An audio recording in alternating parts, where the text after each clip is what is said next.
The winter wind howled through the ponderosa pines surrounding Jake Sullivan's modest cabin, carrying with it the promise of a harsh night ahead. He pulled his worn coat tighter as he made his final rounds, checking that his handful of cattle were secure in their makeshift shelter and that his horses had enough hay to last until morning. Jake was 26 years old but looked older, weathered by years of hard work and harder luck. His small homestead sat in a valley 40 miles from the nearest town, Prescott, where the Arizona Territory's rough beauty came with an equally rough price. He'd come west after the war with nothing but determination and a stubborn refusal to give up, even when everything seemed stacked against him. The cabin itself told the story of his struggles. Built from logs he'd cut himself, chinked with mud and moss to keep out the wind, furnished with handmade furniture and cast-off items he'd managed to trade for. It wasn't much, but it was his, earned through sweat and perseverance rather than inherited or bought. As he secured the barn door against the wind, Jake reflected on his solitary existence. Most men his age had wives, families, connections to communities that offered support and companionship. But Jake had learned to be self-reliant by necessity. His cattle operation was too small to hire help, too remote to attract neighbors, and too precarious to support anyone but himself. Still, he'd made peace with his isolation. The mountains and forests around his cabin provided a kind of companionship that didn't judge or demand more than he could give. In the spring, wildflowers painted the meadows in brilliant colors. Summer brought the sound of running water from the creek that ran behind his property. Fall turned the aspens gold against the evergreen backdrop. But winter was the test that separated those who truly belonged in this harsh country from those who merely thought they did. Tonight felt like it would be one of the hardest yet, with temperatures already dropping well below freezing and the wind carrying the scent of snow from the high peaks. Jake was heading back toward the warm glow of his cabin when he heard it, a sound that made him stop dead in his tracks. Carried on the wind, faint but unmistakable, came the sound of a child crying. He stood perfectly still, straining to hear over the wind's howl. There it was again, not just crying but screaming. Terror-filled screams that spoke of immediate deadly danger. Without hesitation, Jake grabbed his rifle from beside the door and plunged into the dark forest, following the sound toward whatever horror awaited in the mountain night. The screams led Jake deeper into the pine forest than he'd ever ventured at night. His boots crunched through the thin layer of snow that had begun falling, each step taking him further from the safety and warmth of his cabin. The rifle felt reassuring in his hands, but he knew that in darkness like this, with wind-masking sounds and snow-limiting visibility, even a good shot could miss his target. The cries were getting closer now, and Jake could make out something else, a low, menacing growling that made his blood run cold. Wolves, a pack of them by the sound of it, and they had cornered something that couldn't escape. As he pushed through a thick stand of juniper bushes, Jake finally saw the scene that would haunt his dreams for years to come. In a small clearing ahead, illuminated by the pale moonlight filtering through the clouds, a young girl crouched against a fallen log. She couldn't have been more than 10 or 11 years old, her long black hair streaming behind her as she pressed herself as far back as she could go. Surrounding her in a rough semicircle were 6 wolves, gaunt, desperate creatures driven by hunger and the harsh winter to hunt prey they would normally avoid. Their yellow eyes reflected the moonlight as they slowly closed in, growling low in their throats, preparing for the final rush that would end the child's terror. The girl saw Jake before the wolves did. Her dark eyes met his across the clearing, and he saw in them not just fear, but a desperate hope that someone, anyone, might save her from the nightmare she'd found herself trapped in. Jake raised his rifle, trying to get a clear shot, but the wolves were too close to the girl. Any missed shot could hit her instead, and in the uncertain light and wind, even his best aim wasn't guaranteed. He needed to get closer, needed to draw the pack's attention away from their intended victim. "Hey!" he shouted, his voice cutting through the wind. "Over here!" The wolves' heads snapped toward him, ears pricked, assessing this new threat. Jake could see their ribs showing through their winter coats. These were animals driven to desperation by starvation, which made them far more dangerous than healthy wolves who would normally avoid humans. The largest wolf, a grizzled male who was clearly the pack leader, took a step toward Jake while keeping the girl in sight. The others held their positions, creating a deadly triangle with the child at one point and Jake at another. Jake knew he had only seconds before they rushed him. 6 wolves against 1 man, even an armed man, were odds that heavily favored the pack. But looking at the terrified girl huddled against the log, Jake realized he didn't care about the odds. He'd rather die trying to save an innocent child than live knowing he'd walked away from her. Screams, drawing his knife with his left hand while keeping the rifle ready in his right. Jake stepped into the clearing and prepared to face the pack. The attack came faster than Jake expected. The pack leader lunged first, a gray blur of fur and fangs that Jake barely managed to sidestep. He swung the rifle butt at the wolf's head, connecting with a solid thud that sent the animal tumbling, but 3 more wolves were already rushing him from different angles. Jake fired once, the rifle's crack echoing through the forest like thunder. 1 wolf yelped and fell, but the others kept coming.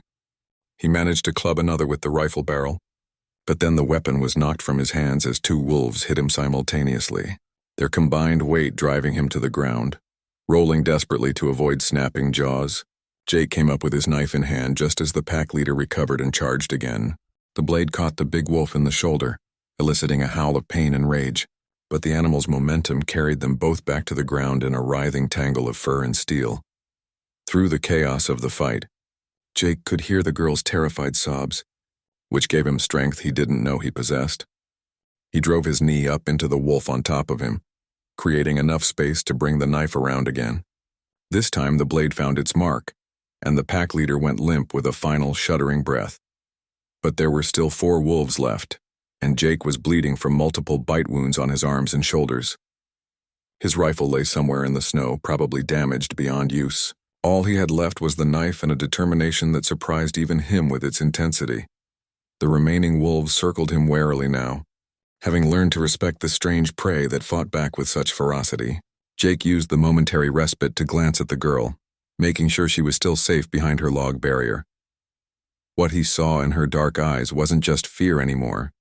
It was awe. This child was watching a man fight impossible odds to protect her, and something in her expression told Jake that she understood the significance of what was happening here. That understanding gave him an idea. Instead of waiting for the wolves to attack again, Jake began backing slowly toward the girl, keeping the knife ready but not making any aggressive moves. The wolves followed, maintaining their distance but clearly unsure what this strange behavior meant. "Don't move," Jake said quietly to the girl in English, hoping she understood. "Stay right where you are." When he reached the fallen log, Jake positioned himself directly between the child and the pack, his back to her, his knife weaving slowly in front of him like a steel fang. The wolves could sense his fatigue, could smell his blood, but they had also seen what those steel fangs could do. The standoff stretched taut as a bowstring, predator and protector locked in a deadly game of patience. Jake knew that whoever moved first would likely determine who lived and who died in this frozen clearing. Then, from somewhere in the darkness beyond the clearing, came a sound that changed everything, the deep, resonating howl of other wolves answering the pack's earlier calls. Jake's heart sank as he realized their fight had drawn more predators to the scene. The approaching howls grew louder, seeming to come from multiple directions at once. Jake tightened his grip on the knife, calculating what little strength he had left against an unknown number of new threats. The 4 wolves still circling him seemed to take courage from the sound of reinforcements, their stance becoming more aggressive. But as the new arrivals burst into the clearing, Jake realized something was wrong with his assumptions. These weren't more wolves, they were dogs. Large, powerful animals that moved with purpose rather than pack-hunting instinct. Behind the dogs came their masters, 3 Apache warriors mounted on horses that moved like ghosts through the forest. Even in the moonlight, Jake could see the skill with which they rode, appearing and disappearing between the trees like spirits made flesh. The warriors said nothing, but their dogs needed no commands. The well-trained animals spread out around the clearing, placing themselves between the wolves and their quarry. The wild pack, suddenly outnumbered and facing larger, better-fed opponents backed by humans, began to retreat toward the forest edge. One of the warriors, a man with steel-gray hair and the bearing of a leader, urged his horse forward until he was close enough to speak. His English was accented but clear. "You are hurt, Cowboy," he observed, taking in Jake's torn clothing and the blood staining the snow around him. "I'll live," Jake replied. though he wasn't entirely sure that was true. The adrenaline of the fight was wearing off, and he could feel the full extent of his injuries beginning to assert themselves. The child. Jake glanced back at the girl who had emerged from behind the log and was standing quietly, her dark eyes moving between him and the newcomers. She's safe. That's what matters. The warrior studied Jake for a long moment, and something in that steady gaze suggested he was being evaluated according to standards Jake didn't fully understand. I am Greyhawk, the warrior said finally. These are my sons, Running Bear and Swift Arrow. We have been searching for the child since sunset. Jake felt a wave of relief wash over him. The girl belonged to these people. She hadn't been lost or abandoned, just separated somehow from her family. I'm Jake Sullivan, he replied. I heard her screaming and came to help. Greyhawk nodded slowly, then said something in Apache to the girl. She responded in the same language, speaking rapidly and pointing at Jake several times. Whatever she was telling them caused all three warriors to look at Jake with increased interest. She says you fought 6 wolves with only a knife to protect her, Greyhawk translated. She says you were prepared to die rather than let them harm her. Jake shrugged, uncomfortable with the attention. Any man would have done the same. No, Greyhawk said firmly. Any man would not. You did not know who she was, what people she belonged to, or what reward might come from saving her. You risked your life for a stranger because it was the right thing to do.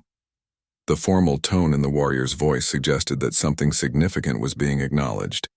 But Jake was too tired and hurt to puzzle out the implications. She can come with you now, he said simply. I'm just glad she's safe. Greyhawk spoke again to the girl in Apache, and she nodded before walking over to Jake. To his surprise, she reached up and gently touched one of the wounds on his arm, her young face showing concern for his injuries. Ayanna thanks you, Greyhawk said, and she asks if you will accept our help in return. Jake's cabin felt different with the young Apache girl sitting quietly by his fireplace. Greyhawk and his sons had helped Jake back to his home, tending his wounds with practical efficiency before departing into the night with promises to return the following day. The child stays with you tonight, Greyhawk had explained. It is not safe to travel these mountains in darkness, and she trusts you. Tomorrow, when the sun rises, we will speak of what must happen next. Now, as Jake cleaned and bandaged his injuries by lamplight, he kept glancing at his unexpected guest. Ayanna sat cross-legged on his hearth, having shed her snow-dampened outer clothes to reveal a simple dress decorated with intricate beadwork.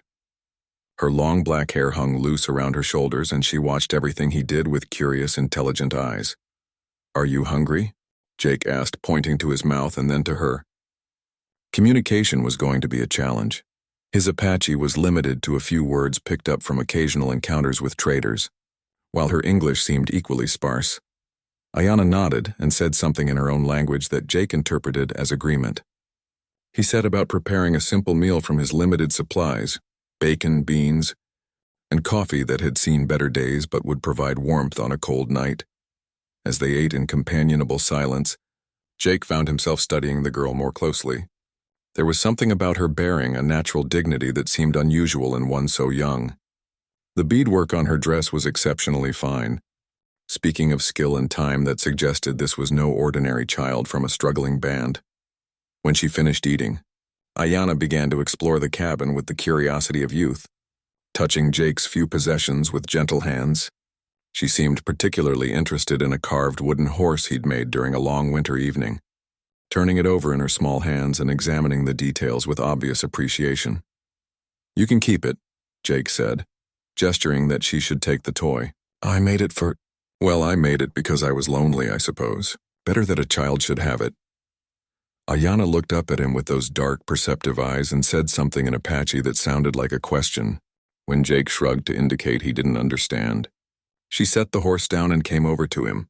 To his surprise, she began examining his bandaged wounds with the careful attention of someone much older than her years. Her small fingers probed gently at the edges of the bandages, and she frowned as if displeased with his medical efforts. Moving to his small supply shelf, Ayanna found his jar of honey and some clean cloth. She began rebandaging one of the deeper cuts on his forearm, applying honey to the wound with practiced movements that spoke of experience with healing. You know something about medicine, Jake observed, impressed by her skill. Your grandmother teach you that? Ayanna looked up at the word grandmother and smiled for the first time since he'd found her. She said something in Apache that included what sounded like an affectionate term, then continued her work on his injuries.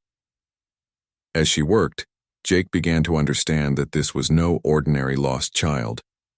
Everything about Ayanna, from her fine clothes to her medical knowledge to her natural dignity, suggested she came from a position of importance within her people, which raised uncomfortable questions about what Greyhawk had meant when he said they would speak of what must happen next in the morning. Jake woke before sunrise, as was his habit, but found his small cabin already stirring with quiet activity. Ayanna had risen even earlier and was tending the fire with the competent movements of someone accustomed to responsibility. She had somehow managed to prepare coffee from his meager supplies, and the rich aroma filled the room with unexpected warmth. "Morning," Jake said softly, not wanting to startle her. "You're up early for someone who had such a hard night." Ayanna turned and smiled, offering him a cup of coffee that was somehow better than anything he usually managed to brew himself. She said something in Apache that sounded like a greeting, then pointed toward the window where the first pale light of dawn was beginning to show. Jake followed her gesture and felt his blood turn to ice. Outside, arranged in perfect formation across the meadow in front of his cabin, were more Apache warriors than he had ever seen in one place. They sat motionless on their horses, facing his home, their presence both magnificent and terrifying in the growing light. "Sweet Jesus," Jake breathed, setting down his coffee cup with a trembling hand. "What have I gotten myself into?" Ayanna seemed to sense his alarm. She moved to his side and placed a small hand on his arm, saying something in a soothing tone that was clearly meant to calm his fears. But Jake was counting the figures outside, dozens of them, all armed, all waiting with the patience of men who knew how to use violence when necessary. A knock at his door made Jake jump, despite its gentle nature. When he opened it, he found Greyhawk standing on his threshold, his weathered face grave with the weight of whatever news he carried. "Jake Sullivan," the warrior said formally. "May I enter?" "There are things that must be said." Jake stepped aside, acutely aware of the armed men watching from outside. "Those your men out there?" "Some of them. Others have come from far distances, drawn by news that travels faster than horses in these mountains." Greyhawk moved to the center of the room, his presence seeming to fill the small space. "You have questions, and you deserve answers." Ayanna moved to stand beside Greyhawk, and Jake noticed how she positioned herself, not hiding behind the older man, but taking a place that suggested authority rather than protection. "Last night, you saved this child's life," Greyhawk continued. "But Ayanna is not just any child. She is the granddaughter of Chief Koshize. May his spirit watch over us. She is being prepared to lead our people when she comes of age." Jake felt the floor seem to shift beneath his feet. Cochise. Even an isolated homesteader like him knew that name. The great Apache leader who had fought against impossible odds, who had finally made peace with the white government, who had died just a few years ago leaving his people to navigate an uncertain future. The granddaughter of Cochise. Jake repeated numbly. "More than that," Greyhawk said, and his voice carried a weight that made Jake pay even closer attention. "She is the one our medicine men have said will unite the scattered bands, who will find a path forward for our people that honors both our traditions and the realities of the changing world." Jake looked at Ayanna with new eyes, seeing now what he had missed before, the natural authority, the intelligence beyond her years, the way even hardened warriors deferred to her presence. "And I saved her from some wolves," he said quietly. "You saved the future of the Apache people," Greyhawk corrected. "And now, Jake Sullivan, we must decide what that means for you." Greyhawk moved to the window, gesturing for Jake to join him. Outside, the assembled warriors remained motionless in the growing daylight, but Jake could now see details that made his situation even more overwhelming. These weren't just local fighters. He could identify clothing and weapons from different Apache bands, suggesting that word of last night's events had spread far and fast. 200 men, Greyhawk said quietly. Chiefs and sub-chiefs, medicine men and warriors, all coming to honor the man who protected our future leader when she was helpless and afraid. Jake swallowed hard. "I appreciate the honor, but I was just doing what anyone would do." "No," Greyhawk said firmly, turning back to face him. You were doing what a man of honor does, and that is rare in these times.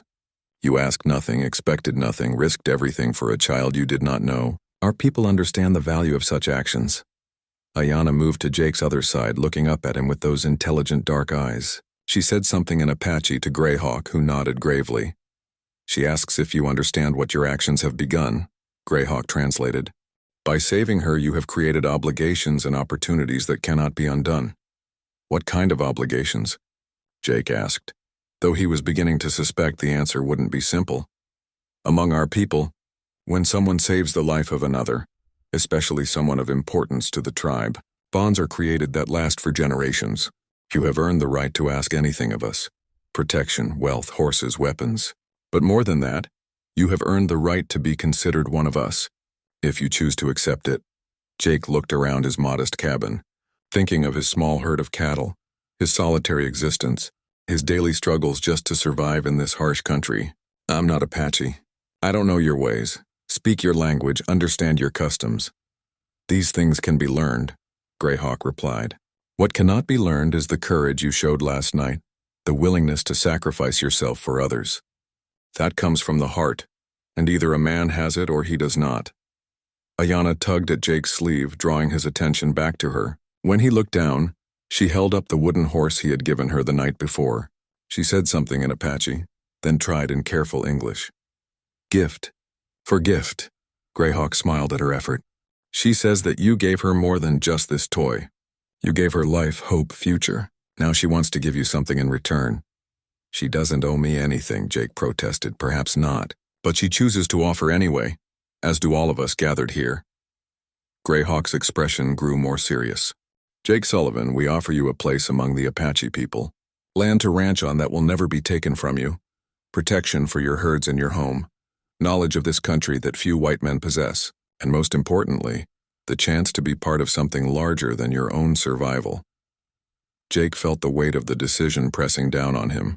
Outside, 200 warriors waited for his answer. Beside him, a child who carried the hopes of her people looked up with trust and expectation. What would I have to do? He asked finally. Learn our ways. Accept our responsibilities. Help us find the path forward in a world that seems determined to destroy everything we hold sacred. Greyhawk paused, then added quietly, and help raise the child you saved to become the leader our people need. The implications of those words settled over Jake like a mantle he had never expected to wear. Jake stepped out of his cabin into the crisp morning air, with Greyhawk and Ayanna beside him. The sight that met his eyes would remain burned in his memory forever. 200 Apache warriors arranged in perfect formation, their horses still as statues, their eyes fixed on him with expressions ranging from curiosity to respect to something approaching, reverence. They're waiting for an answer, Greyhawk said quietly. Jake looked at the faces around him, the weathered features of old warriors who had fought impossible battles, the keen eyes of younger men who represented the future of their people, the solemn expressions of medicine men who saw significance in patterns that others might miss. If I say yes, Jake asked, what happens to this place? My cattle, my land claim? Your homestead becomes part of Apache territory, protected by treaty and tradition. Your cattle become the beginning of herds that will feed our people through the difficult times ahead, and you become something that few white men have ever been, a bridge between our worlds. Ayanna moved to stand directly in front of Jake, her small hands reaching up to take one of his large, calloused ones. She spoke in Apache, her young voice carrying clearly across the silent meadow. She says, Greyhawk translated, that the spirits brought you to her in the forest last night, that you were willing to die to protect someone you had never seen before, someone who could give you nothing in return. She says this proves you have the heart of an Apache warrior, regardless of the color of your skin. The child continued speaking, her words flowing with an eloquence that seemed remarkable for her age. Greyhawk listened intently, then continued his translation. She says that her grandfather, Chief Cochise, taught that the strength of the Apache comes not from the blood in their veins, but from the courage in their hearts, that the people who will survive the coming changes are those who can see past old divisions to new possibilities. Jake knelt down so that he was at eye level with Ayanna. In the growing daylight, he could see the wisdom in her young face, the strength that would one day make her a leader worthy of her grandfather's legacy. "If I accept this honor," he said, speaking to her as if she were already the chief she would one day become, "I promise to do everything in my power to deserve the trust you're placing in me." Ayanna smiled and said something in Apache that made Greyhawk nod approvingly. "She says you have already proven yourself worthy. Now you must simply choose to accept what you have earned." Jake stood up and looked out over the assembled warriors. These men had ridden through the night, leaving their own homes and responsibilities, to honor a poor cowboy who had saved one of their own. The weight of their gesture was almost overwhelming. "I accept," Jake said, his voice carrying clearly across the meadow. The response was immediate and profound. As one, the 200 warriors dismounted and knelt on the ground, their heads bowed in a gesture of respect that took Jake's breath away. The silence that followed was deeper than any church Jake had ever entered, heavy with the significance of what had just transpired. Greyhawk placed a hand on Jake's shoulder. "Welcome to the Apache Nation, my brother. Your old life has ended. Your new life begins today." As the warriors rose and began to approach, Jake realized that saving one frightened child from a pack of wolves had changed not just his destiny, but possibly the future of an entire people. In the years to come, his small cabin would become the center of a new kind of community, one where courage mattered more than blood, where honor transcended the boundaries of race and tradition, and at the heart of it all would be Ayanna, the granddaughter of Cochise, growing into the leader her people needed, guided by the most unlikely guardian imaginable, a poor cowboy who had simply done what he believed was right. 3 weeks had passed since that transformative morning, when 200 warriors knelt in Jake's meadow. The small homestead now buzzed with constant activity as Apache families arrived daily, setting up temporary camps while permanent structures were built. What had once been Jake's solitary refuge was becoming the heart of something unprecedented, a community where two worlds were learning to coexist. Jake sat outside his cabin in the early morning light, watching Ayanna work with Greyhawk's wife, Morningstar, preparing medicinal herbs for the coming winter. The child's movements were precise and confident as she sorted plants and ground roots, her knowledge impressive for someone so young. "She learns quickly," said a voice behind him in accented English. Jake turned to see Standing Bear, one of the medicine men who had arrived the week before. The elderly Apache had appointed himself as Jake's teacher in tribal customs and language, a role he took very seriously. "Everything she does, she puts her whole heart into," Jake replied, his Apache slowly improving under Standing Bear's patient instruction. "It's remarkable to watch. This is why the spirits chose you to protect her," Standing Bear said, settling onto the ground beside Jake with the fluid grace of a much younger man. "You see her strength, not her youth. You understand that wisdom can come in small packages." Jake had been struggling with the enormity of his new role. The Apache people looked to him not just as Ayanna's protector, but as a bridge between their traditional ways and the rapidly changing world around them. White settlers, government officials, and trading post operators who had once dismissed him as a poor cowboy now sought his counsel, recognizing his unique position within the Apache community. "The territorial governor's representative is coming next week," Jake said, switching to English as his Apache wasn't yet sophisticated enough for complex political discussions. "He wants to discuss the legal status of this settlement." Standing Bear's weathered face grew serious. "And what will you tell him?" "The truth. That this is Apache land, protected by treaty, and that I'm here as their guest and ally." Jake paused, watching as Ayanna carefully measured out portions of dried sage.